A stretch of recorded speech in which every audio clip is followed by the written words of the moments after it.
May Standard pangalan. siyang sinusunod. Maganda na kasi yung katayuan niya yon. So pag ibinenta natin sa client, Dati nakakapagbaba pa kami ng presyo ng mga 2017, nung kami pa lang eh. bababa ang presyo niyan, maniwala ka sa akin. Pag Ayun, dumami ang pero dumami yung ano. battery, bumaba na.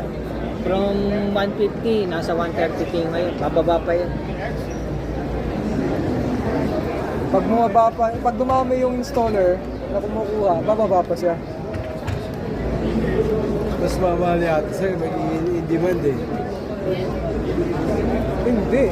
Magmamas production na yan, bababa Sa siya. bagay. Yun yung mangyayari. So, dito sir, meron din tayong monitoring for every panels. Oh, Yan. So, makikita na ni client, ni customer yung performance ng bawat panel niya. Pero good thing ito sa mga ano eh.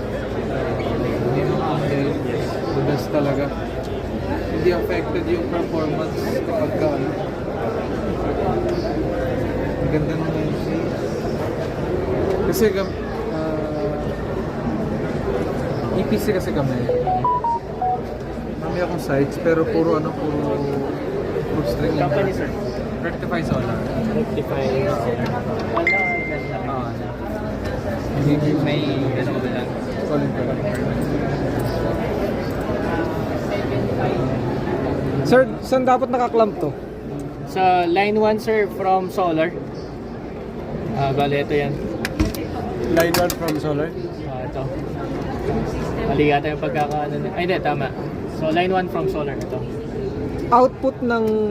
Output ng microinverter sir. Paano yung limit niya?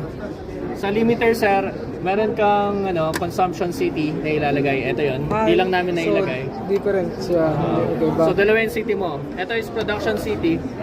Okay. And then, meron kang consumption city. Wait, ito, going to load, going to ano? Production city po ito. Oo. Meaning to say, mini-measure niya lahat ng production ng mga microinverter natin So yung arrow niya going to going to load. Oo. Kasi ang kuryente natin mula dito papunta sa breaker mo. Sure ba? Parang naka-up yun. Yes sir, going to load. Ito yan. Nakaikot lang. Ayan, sir. binalik lang. Going to load. Okay, going to load nga. Pababa na siya. Bukod sa city nung Sa city consumption naman sir, from grid, from Meralco, papunta ng load. Yun lang yung wala pa dito. Hindi lang namin siya na-install kasi wala kaming consumption dito eh. Ito. Basically dito Sir siya. Richard Oliveros pala to. Sikat na YouTuber. Si Solarens kanina pa nag-video. Nag-iikot. Nag-iikot si Solarens. So in phase na siya. Sir, capacity ng maximum ng in phase natin. Well, technology-wise wala tayong limitation. Talaga? Ang masasabi kong limitation sir is when it comes to system voltages, yung 460 at 480 di pa namin kaya na commercial projects. Pero other than that, lahat ng mga voltages kaya-kaya namin. No? I would say sa string inverter, hindi nila kaya yung mga open delta, yung mga corner grounded, kailangan mo ng right type transformer, step up transformer para magamit mo yung mga yon. Dito hindi natin kailangan, no? Ang transformer na kailangan lang natin is ito lang. Para Napakaliit saan? lang. Para saan? Para dito lang po yan sa gateway. Supply lang niya. And so, mapapansin nyo sir, yung transformer, napakamahal na, hundreds of thousands yun, no? No, kasi Ito is 4,500 lang. yung pinag-uusapan natin ganyan, dry type. Kailangan natin ng ganun. Diba? Wala akong choice. Kasi yung string inverter, ang output niyan 400 volts eh. Or 480 volts. But wait, sir, yung capacity ng wire, yung run wire, yung capacity niya, ilang ampere? Ito sir, dahil maliit lang yung wire natin, 3.5 square mm lang, limited tayo sa 20 amps, no? Ngayon, pwede ka naman magdagdag eh. Dagdag ka lang ng dagdag ng 20 amps kapag nag-exit ka. With the group of 7. 7 na Micro. So let's say for example, meron kang 25 panels. Wow. No? So, ilang 20 amps on? So, 7, 14, 21, and then 25. So, 4 circuit breakers ka na 20 amps.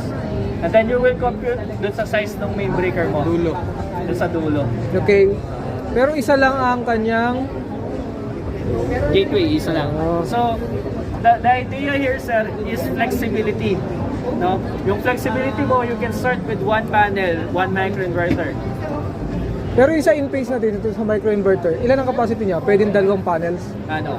Isa lang talaga, tayo 1:1. It depicts the idea of having a microinverter if you have 2:1, 4:1. Wala pa magiging 1 kilowatt naman lang. Meron bago sa Solax. Yeah. Meron na? Meron siya, meron. Hindi, kayo in-phase. But Can face ito wala sir pa. is half kilowatt for 80 watts ang output. Okay. Ang maximum, Maximum panel na pwede mong i-ano is 640 watts. 640. Yes.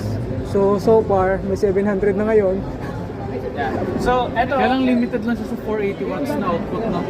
480 watts AC. 480 watts lang. Kasi kahit ibigay mo yung 600, Although, here's the idea, sir. Di ba? Kaya nga tayo naglalagay ng DC to AC ratio.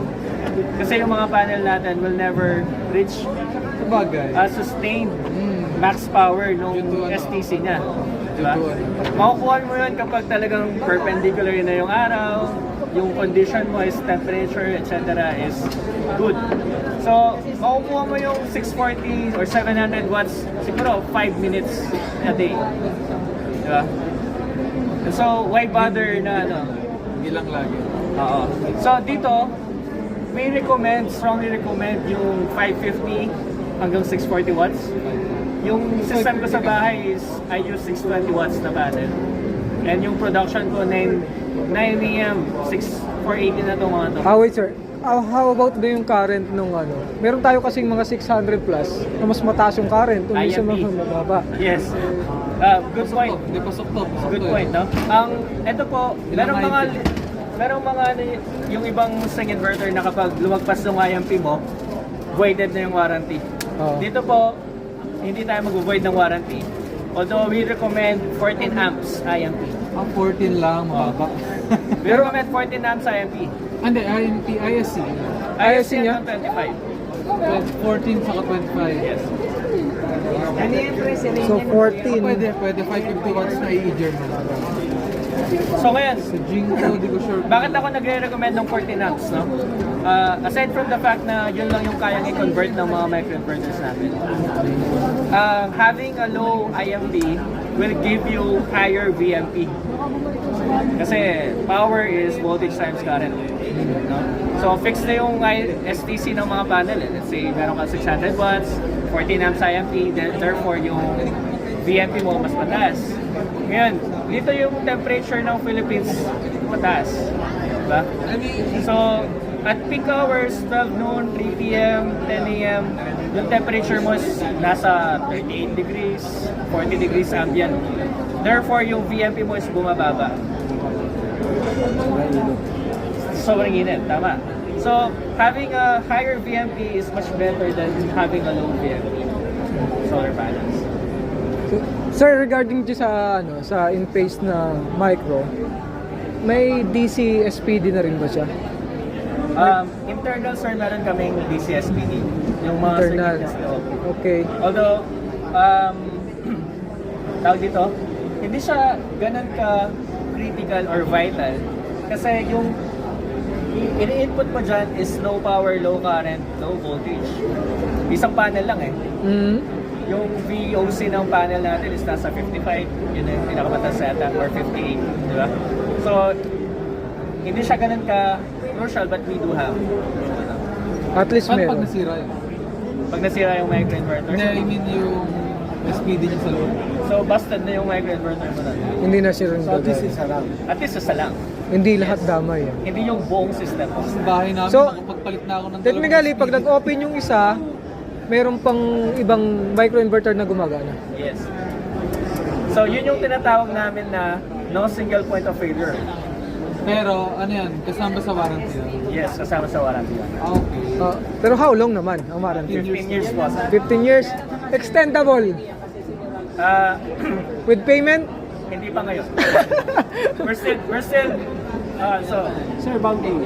without over-promising, we're still asking for our quality team for extended warranty. Kasi meron tayong ano eh, meron tayong mga kliyente nag-a-ask ng Nag-research. hindi, nag-a-ask talaga ng extended warranty. Baka pwede mong itaas yung warranty mo. So, Well, In the Philippines, I think kami na yung may pinakamataas na warranty with 15 years. 15 years. Diba? Oo, kasi yung isa dito 12 years lang. Yung pinakamalaki. Si Solar Edge. Siya ang 12 years eh. Pero extendable siya with payment. Oo. Why bother pay much more kung 15 years na siya agad? Diba? Highest na. Diba? Well, baka naman nakuha na yung ROI bago masira. Well, technically yes. Oo. Kasi mag-ROI ka ng 6, let's say 5 years. So you still have profitable years of 10 years. Nakuha na. Kuha na. Oo. So hindi na siya lugi kung baga doon sa And then, let's say for example, gagamit ka ng string inverter, makakakuha ka ng 3 years ROI. Yung profitable years ko is 2 years lang kasi 5 years warranty. Diba? But yes, regarding of banking, sir, no? Ito kasi, ang output kasi nito, meron siyang 2-wire. 220 yun. Line 1, line 2. 120, 120. Hindi. 230 na yung output niya. 230. Oh, kasi 2 wires lang siya, sir. Kaya 230 na yung output niya agad. Hindi siya pang 3 piece. Ngayon, kung ibabanking mo siya, pwede mo siya ibanking ng delta to create 230 volts 3-phase. Talaga? Yan. So, magkakaroon ka ng presets. Phase A, and then isang set ulit, phase B, isang set ulit, phase C. Then ibabanking mo siya ng 3-phase. So ilan ang capacity nito, sir? Ilan ang capacity ng wire na magra-run into one? Tig-pito-pito, sir. Pito-pito. Oo, pito-pito. Okay. Mahaba ba yan, sir? Ha? How long naman yung haba niya pag sa drop? Inaano mo lang, sir, ina-extend mo lang ng wire. 3.5 Kasi lang. easy na eh. Easy lang siya. Oo nga, pero yung Junction box ka na lang. lalabas doon sa micro, yun gano'ng kahaba? Good point, sir, no? Ang recommendation namin is 50 meters. Hindi, yung nabibili sa inyo lang. Ilan ang lalabas niya? Less than 2 meters lang yun. May Hindi, pero oo nga, no?